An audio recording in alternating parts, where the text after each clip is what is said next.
Tara, math tayo. Sama-sama nating gawing madali ang math. Hello, good morning everyone. So I will be discussing about the salary. But before that, let me discuss first what is income. Income is a money that a person receives in change of work.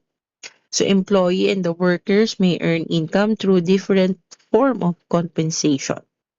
So we will be discussing the salary, wage, commission, and piece of work, which is the four forms of basic compensation. So for today, for this video, I will be discussing about salary. When we say salary, this is the fixed amount paid regularly to an employee every month or every half of the month.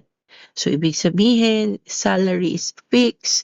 So, whatever the employee or the individual do to their job, they will automatically receive a salary in every month or every half of the month. May gawin ka man o wala, makaka-receive sila. Pero take note class ha, siyempre kung wala kang ginagawa sa kumpanya niyo at ikaw ay sinuswelduhan, may posibilidad na matanggal ka. Siyempre wala kang ginagawa 'no, puwede kang tanggalin ng HR.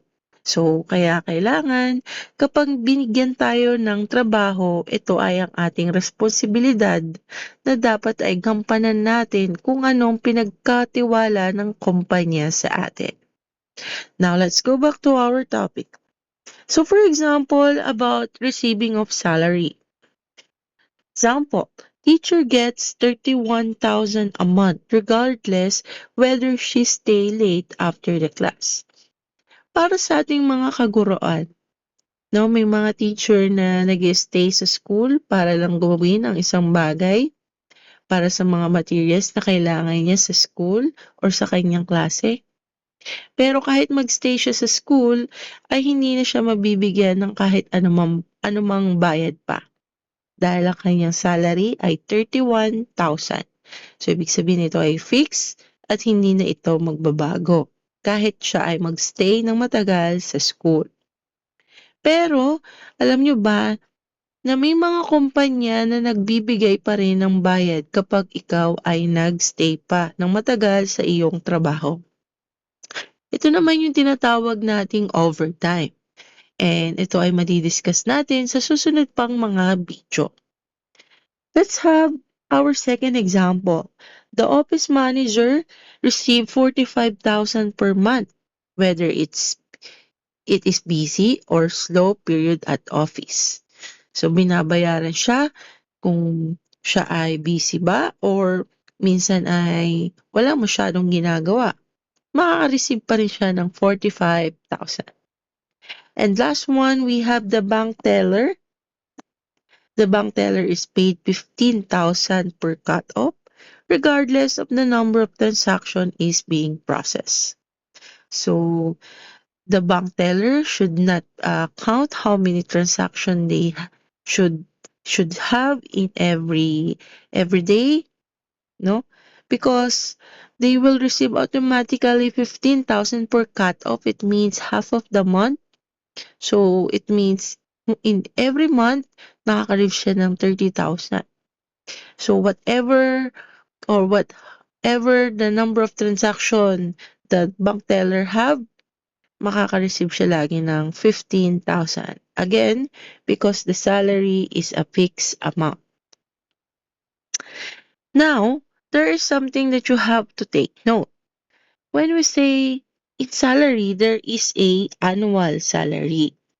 So when we say annual salary, this is the total amount of money of the employee earned in 1 year. So it can be divided and paid in different ways throughout the year. So if we divide it in different ways, the salary annual or the annual salary, so it can be divided through the frequency of monthly, semi-annually, and weekly. So when we say monthly, it means it is 12 times a year. So it that's equivalent of monthly. Semi-monthly, it is equivalent to 24 times a year.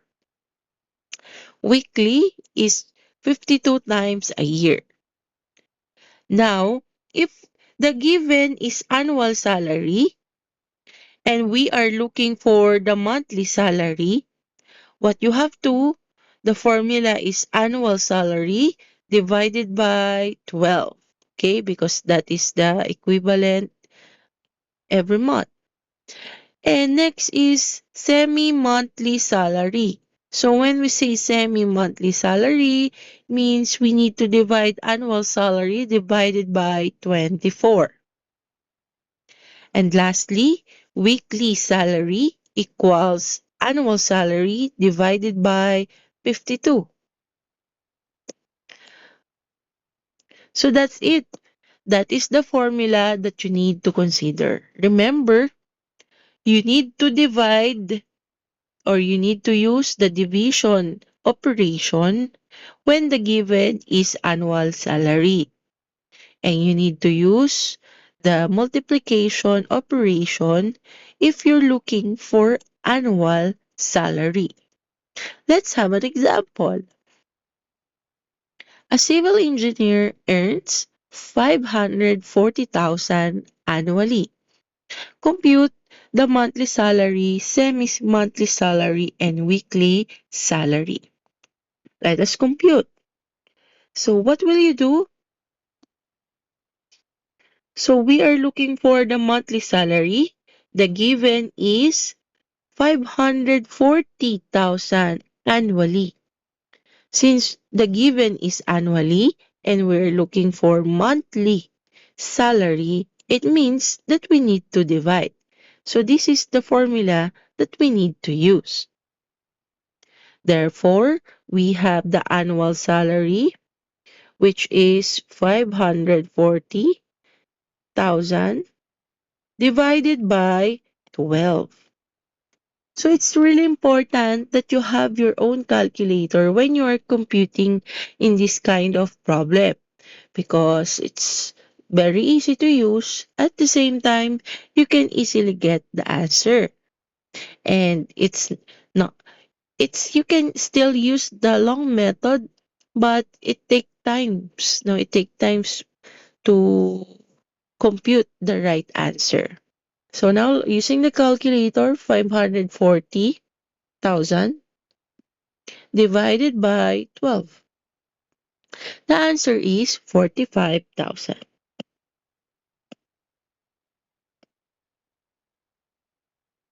So this is the final answer for letter A.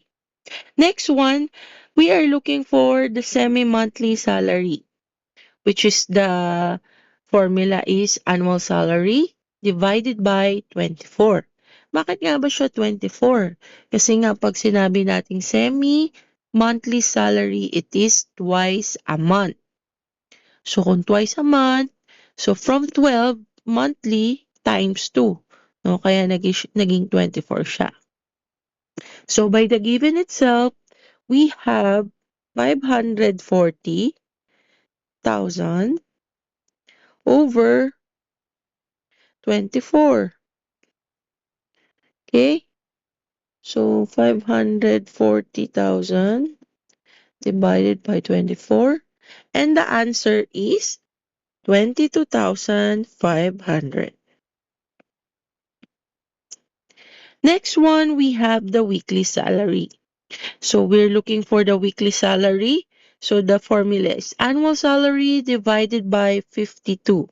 So weekly salary, the meaning of weekly salary, it means the employee receive uh, earn money weekly, no? Every week. So we have 540,000 divided by 52. So 540,000 divided by 52. 540,000 divided by 52. So the answer is 10,384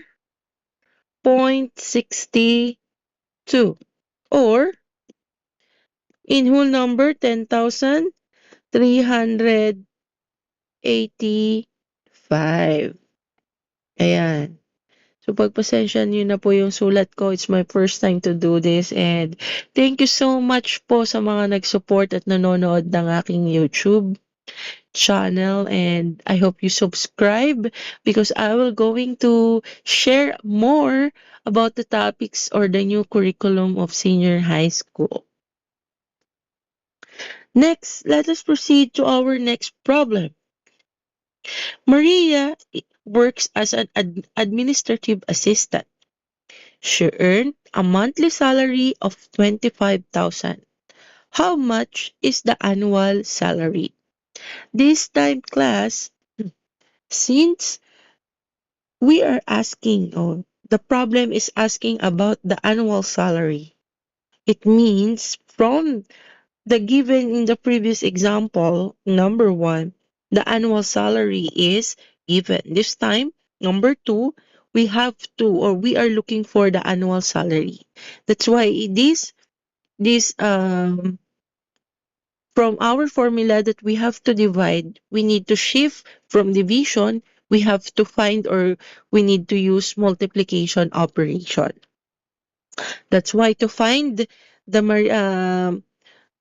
the annual salary of Maria, you have to just multiply it the 25,000 by, so since she earns monthly salary of 25,000, so monthly it means 12 times a year, so we have to multiply it by 12. So 25,000 times 12, the answer is 300,000. So that's it.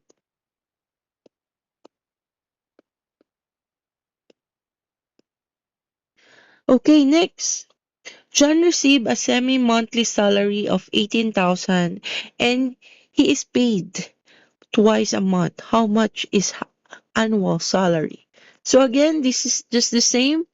We're looking for the annual salary and John received it semi-monthly. So therefore, using our formula, semi-monthly, it means 24 times a year. No? 24 times a year. So let us solve. So we have 18,000 times 24. And how much is the annual salary? Oops. 18,000 times 24. The answer is 432,000. So that's it. And lastly, for our last example for salary, Anna works as a sales assistant, earns a weekly salary of 7,500. How much is her annual salary? Anna works sales assistant and he earns weekly salary. So we have the weekly salary and the conversion for weekly salary we have 52 times a year. So therefore, 7,500 times 52 equals 7,500 times 52 and the total is 390,000. All right. So we're done. So that's it for the salary. And if we check, oops, sorry.